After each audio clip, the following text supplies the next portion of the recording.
dogs will alert anybody if something happens. Mm-hmm. That's the good part.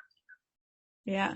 The bad part about it is someone try to pet my dog and it get bit. And that person get bit. That would be the worst part, and where they would have to put my dog down. Right. So that's the bit of the risk there, perhaps.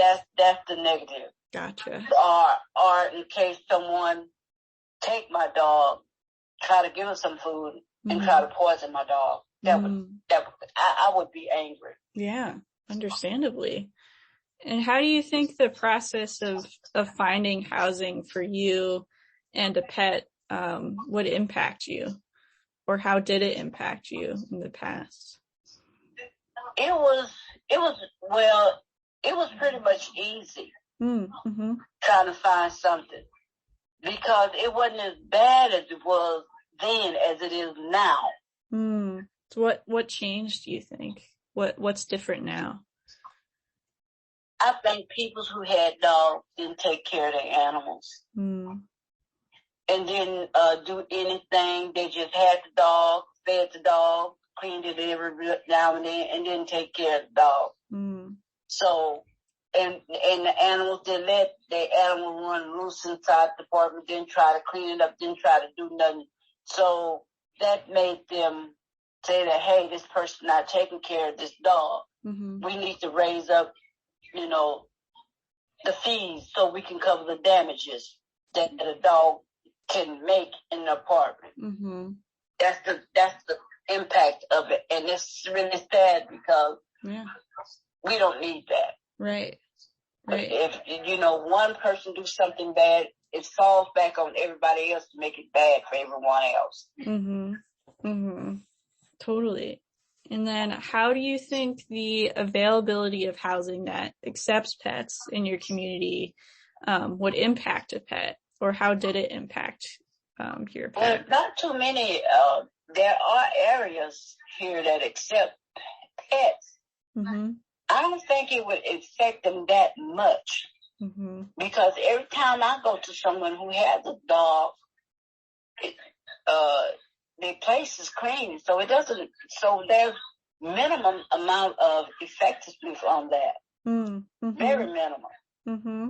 Because everyone that I know of pet, except for about a couple of people, it's really a good thing. It doesn't affect us at all. Yeah, it's true. So the pets not at all. Yeah, so the pets really aren't doing a lot of damage to the housing. Do you see ways in which the housing that allows pets affects the pets too in turn? I didn't understand the question because you was in and out. Oh, I'm sorry. I'm hearing how you're saying, the pets that don't seem to have much of a negative effect on the housing property, right? Is there a way in which having housing that allows pets impact the pets in any way? No. Well, on that one, some places yes, and some places no. Some places yes, because like I said, it all depends on how the owner is to the dog. Gotcha.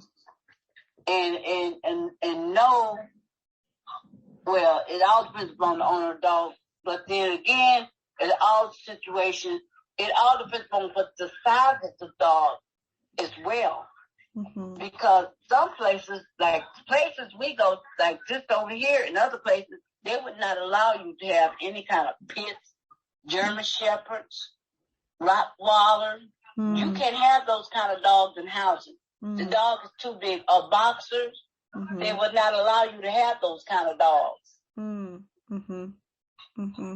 that's the bad part about it, because I would love to have a German Shepherd. They're very cute. I like German Shepherds. I would love to have a German Shepherd. And can you tell... If there was such thing as a miniature German Shepherd, I would have it. Oh my gosh, this would be amazing. Someone should invent that. Yeah, somebody should crossbreed with another kind of dog. Yeah, exactly. That'd be so fun. Oh, And then my last part for this section is, could you tell me about a time you felt like you were forced to choose between your pet and your housing? oh yeah. That is a story true to life for me. That's very true. Yeah, tell me about that. Okay. My boyfriend had got so sick. Uh-huh. I couldn't take care of him. Mm. So he had to move into with his daughter because I was taking care of my clients, and I'm a nurse's aide. I was taking care of my clients. Mm-hmm. I would work long. I would work anywhere from 12 hours to 24 hours where I wouldn't come home for 4 and 5 days at a time. Wow. Because I'm working. Mm-hmm. Okay. Mm-hmm. He got so sick. You know, he had a triple bypass. Mm. And he had to leave the bacon alone, period. Mm. Any kind of anything, he had to leave it. But he got better to the point of where he could come and take care of the dog. Mm-hmm. At that, he had gotten better to where he could just come over and feed the dog, you know, give him water, scoop up the poop, you know, throw stuff, you know, do little stuff he could do, you know. I said, because I need you to do this because I'm working long hours and I can't do this here. Right. And I was paying house note. I'm not house note. I was paying car note. I was paying car insurance and rent and everything.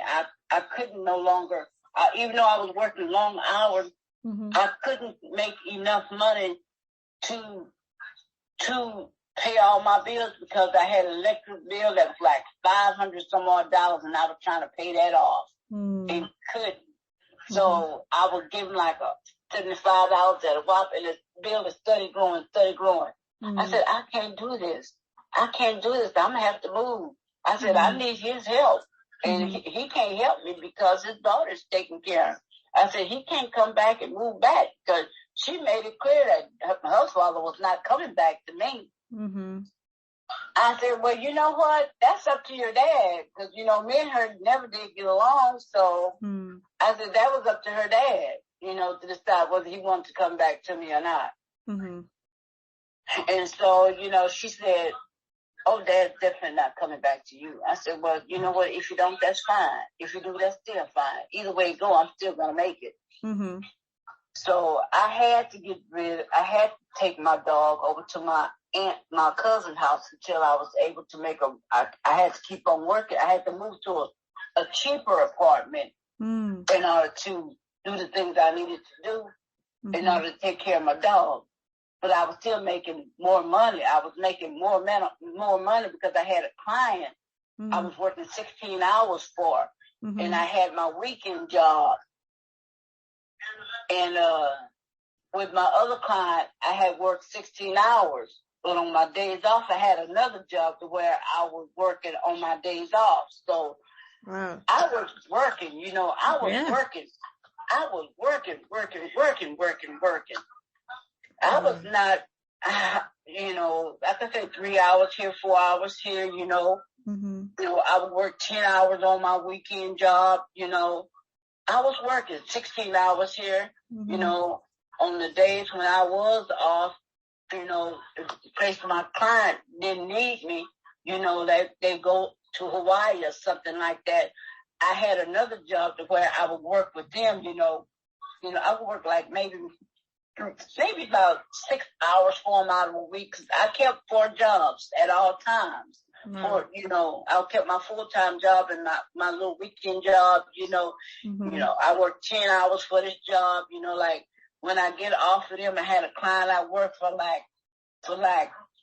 maybe, I would work like maybe from 7 to you know, 10 o'clock at night or 9 o'clock at night, and I would come home and I would start all over again, you know.